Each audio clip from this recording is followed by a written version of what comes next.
When I read today is Sunday, 17th of November 2024. This day is famous for the death anniversary of Lala Lajpat Rai, a renowned Indian nationalist and writer who was born in Tudukhi, Punjab on January 28, 1865, died on this day, 17 November, that is today, in 1928, after suffering a grievous injuries during a lathi charge carried out by the people.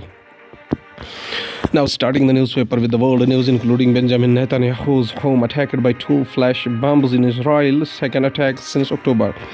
United States senators demand investigation into the Elon Musk's alleged contact with the Putin. Ready to work with the new United States government under Trump, China's Z tells Joe Biden at APEC.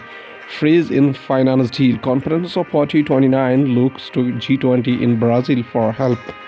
Biden Z set for final meeting in Peru amid growing tensions as the United Kingdom farmers gear up for massive protest over the inheritance tax changes. Prime Minister Starmer says will defend budget all day long. Now, briefly from the Hindu newspaper, China is ready to work with the new United States administration. Z tells Biden in APEC summit. United States President Joe Biden meets with Chinese President Xi Jinping on the sidelines of the APEC summit in Lima, Peru on Saturday, November 16, 2024. Xi Jinping tells United States President Biden China is ready to work with the new administration as Trump prepares to take over. China's leader Xi Jinping met for the last time with the United States President Joe Biden on Saturday, November 16, 2024, but was already looking ahead to the President-elect Donald Trump and his America's first policy, saying Beijing is ready to work with the new United States administration. In their talks on the sidelines of the annual Asia-Pacific Economic Cooperation Summit in Peru's capital, Mr. Biden was expected to urge Mr. Xi to dissuade North Korea from the further deepening its support for Russia's war on Ukraine. Without mentioning Mr. Trump's name, Mr. Xi appeared to signal his concern that the incoming president's protectionist rhetoric on the campaign trail could send the United States-China relationship into another valley. Sri Lanka parliamentary election, how the NPP won over the country's ethnic minorities. A vendor displays the newspapers for sale at a stall in Kandy on November 16, 2024. Sri Lankan President Anurag Kumara Dissanayaka's leftist coalition won a majority in Senate parliamentary polls. Provisional results showed on November 15. NPP candidates won 12 out of 28 seats in 5 electoral districts in the north and east, outperforming regional parties, demonstrating successful outreach and voter shift due to the promise to improve daily lives. The staggering mandate over at two-thirds majority that Sri Lanka's National People's Power (NPP) coalition led by the President Anurag Kumara Dissanayake received in the November 14 general elections is a first in the country's proportional representation system. The unprecedented electoral feast, however, cannot be understood without appreciating the Southern Alliance's political breakthrough in the regions that are home to the island's ethnic minorities. In almost all the districts across the Sri Lanka's northeast, central and southern hill country, where Tamils, Muslims and Malayali Tamils live, the NPP had made impressive gains. Trump names fossil fuel executive chairs right as energy secretary. President-elect Donald Trump. Chris Wright, fossil fuel executive and Donald Trump donor, are chosen as energy secretary for second Trump administration. President-elect Donald Trump has elected Chris Wright, a campaign donor and a fossil fuel executive, to serve as energy secretary in the second Trump administration. Mr. Wright, CEO of Denver-based Liberty Energy, is a vocal advocate of oil and gas development, including the fracking, a key pillar of Trump's quest to achieve United States energy dominance in the global market. Now, going to the Hindustan Times newspaper, states that we have brought trust back in the government, says Prime Minister Modi at HTLS, outlines 2047 roadmap. Prime Minister Narendra Modi in the 22nd Hindustan Times Leadership Summit in New Delhi on November 16.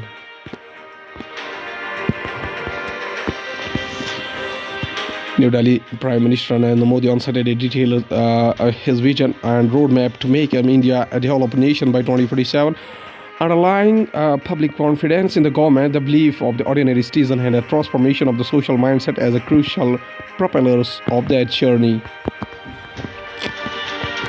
Delivering the inaugural address at the 22nd Hindustan Times Leadership Summit, Modi hailed the centenary of Hindustan Times, noted that the newspaper was inaugurated by the Mahatma Gandhi in 1924 and released a commemorative postage stamp to mark the historic occasion. He spoke about the National Democratic Alliance NDA government's record in the delivering public goods and welfare benefits, achieving vote bank politics, restoring public confidence in the governance, and giving the administration a higher purpose, attaining developed country status by the centenary of India's independence on August 15, 1947. HTLS 2024 Jaishankar says a line of actual control, this engagement must lead to be this de-escalation. External Affairs Minister S. Jaishankar said India and China, both the countries with the large population and civilization history, are on the upswing. The latest disengagement of India and Chinese troops on the line of actual control (LAC) is only a part of the process that must lead to de-escalation and resolution of the other issues linked to the bilateral relationship. External Affairs Minister Jaishankar said on Saturday. It is reasonable to expect that this engagement will lead to some improvement in the bilateral ties, though it will be crucial to ensure equilibrium or stability in what is currently a complicated relationship, Jaishankar said during a conversation with the Hindustan Times editor-in-chief R. Sukumar at this 22nd Hindustan Times Leadership Summit. Modi leaves for three-nation tour, says Brazil's G20 presidency built on India's legacy. Prime Minister Narendra Modi leaves for three-nation visit to Nigeria, Brazil, and Guyana on Saturday. Brazil's presidency of the G20 in the 2024 has built on India's legacy of a people-centric approach and mainstreaming the priorities of the global summit. Global South, Prime Minister Narendra Modi has said on Saturday as he embarked on a 5-day visit to Nigeria, Brazil, and Guyana.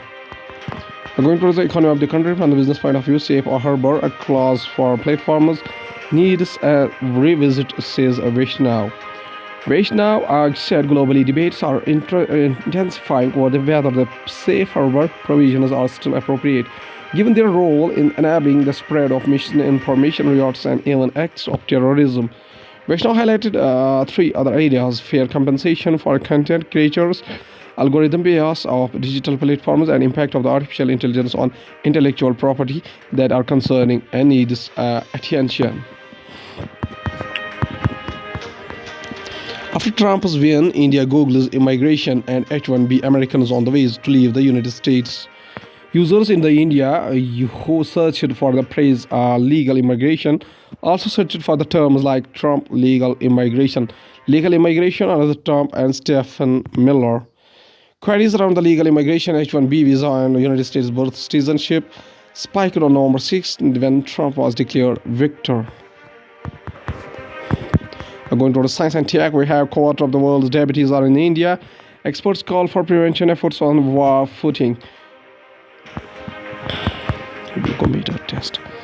The total number of adults living in the either type 1 or type 2 diabetes in the world has surpassed 800 million, over 4 times the total number in 1990. Of this 800 million, or a quarter, 212 million, live in India, with another 448 million in China. On International Diabetes Day for November 14, there was a bitter news for a nation of the world. A paper published in the peer-reviewed journal, The Lancet, based on a global study, recorded over 800 million adults living with the diabetes, with more than half of them not receiving treatment. Not surprisingly, India has the highest number of the diabetes in the world, but surprisingly enough, the number was nearly 100 million more than the number revealed as a part of the nationwide Indian Council of Medical Research (ICMR) INDIAB study last year. Splitting here over the figures apart, there are clear indications that the number of people with diabetes is increasing in India, and investing in the prevention of diabetes, its treatment, and in the prevention of the complications is imperative. The study conducted by the NCD Risk Factor Collaboration (NCD Risk) Along with the World Health Organization, WHO used data from over 140 million people, 18 plus years, culled from more than 1,000 studies in different countries. 35% doctors in India feel unsafe while at work, study shows. Doctors and paramedical professionals protesting at Institute of Obstetrics and Gynecology (IOG) and Government Hospital for Women and Children (IGMOR) in Chennai on Thursday. Violence against the healthcare workers flourishes due to the multiple risk factors coming together: overcrowding, understaffing, sparse security measures, perceived or real inadequacy of care, communication lapses, and the presence of individuals under the influence of alcohol. In a tragic incident at a government hospital in the Chennai on November 13, 2024, a doctor was repeatedly stabbed while performing his duties. This follows the brutal rape murder of a young doctor in Kolkata just 3 months prior to underscoring a troubling and precedent issue: workplace violence against the healthcare professionals. Doctors across India have reported workplace violence as a growing threat. A 2017 study undertaken by the Indian Medical Association found that over 75% doctors across India had experienced workplace violence, while nearly 63% were unable to see the patients without any fear of violence. Another study found that nearly 70% of the doctors encountered violence while at work. Verbal abuse and physical confrontations from bystanders are frequent, yet only a fraction of incidents are formally reported. At last, the famous personality Rabindranath Tagore was born in 7th of May 1861 up to 7th August 1941. Was a Bengali poet, writer, playwright, composer, philosopher, social reformer, and a printer of the Bengal Renaissance. He reshaped the Bengali literature and music as well as the Indian art with a contextual modernism. In the late 19th and early 20th century, author of the profoundly sensitive, fresh, beautiful poetry of Gitanjali in 1913, Tagore became the first non-European and the first lyricist to win the Nobel Prize in Literature. Tagore's poetic songs were vivid as a spiritual and mercurial, while his elegant prose and magical poetry were widely popular in the Indian subcontinent. He was fellow of the Royal Asiatic Society and referred to as the Bard of the Bengal. Tagore was known by the Supreme Gurudev, Kobi Guru, and Biswa Kobi. Tagore modernized Bengali art by spurning rigid classical forms and resisting linguistic structures. His novels, stories, songs, dramas, and dance essays are spoke to the topics of political and personal. Gitanjali, Song Offerings, Gora, Fair Face, and Garibari, The Home and the World are his best known works, and his verses, short stories, and novels were acclaimed or panned for their lyricism, colloquialism, naturalism, and unnatural contemplation. His compositions were chosen by the two nations as the national anthems: India's Janaganamana and Bangladesh's Amar Son Har Bangla. The Sri Lanka national anthem was also inspired by his work. His song Banglar Mati Bangla Chol has been adopted as the state anthem of the West Bengal. Rabindranath Tagore says a very famous quotation is, he says that, "Reach high for stars lie hidden in you. Dream deep, for every dream precedes the goal." Okay, thank you.